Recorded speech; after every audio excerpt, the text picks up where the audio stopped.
Daniel Padilla, umingay sa Christmas special event dahil sa pagdedma umano nito kay Catherine Bernardo. Sa Christmas special event na inaasahan sanang magiging warm, festive at puno ng good vibes, ibang eksena ang umagaw ng atensyon. Ang umano'y pag-iwas o pagdedma ni Daniel Padilla kay Catherine Bernardo nang magkasabay silang naroon.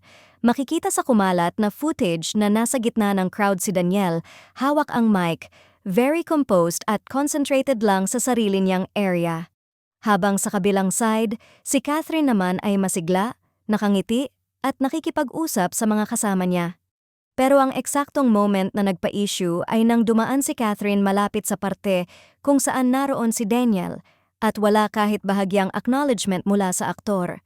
Walang tingin, walang head nod, walang simpleng gesture ng recognition. Para bang treated niya ito bilang ordinaryong pagdaan, hindi bilang dating kapareha team sa isang event na traditionally masaya at puno ng reunion vibes.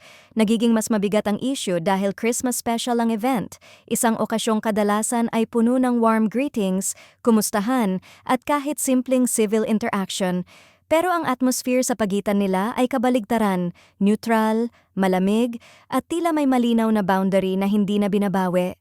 Sa mga kuha ng crowd, makikita pang lively at engaged si Catherine sa mga kasama, habang si Daniel naman ay nakatutok lang sa sarili, hindi lumilingon kahit sa pagdaan ng grupo ni Kath.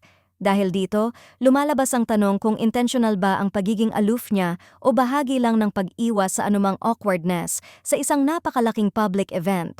Ang simpleng pagdaan na iyon, sa gitna ng isang festive celebration, ay naging simbolikong eksena. Ipinakita kung gaano kalawak ang espasyo sa pagitan nilang dalawa ngayon, kahit ilang taon silang magkasama sa parehong spotlight. Isang Christmas event na dapat puno ng warmth, pero ang naging pinakausapan, ang lamig ng interaction or lack thereof ng dalawa.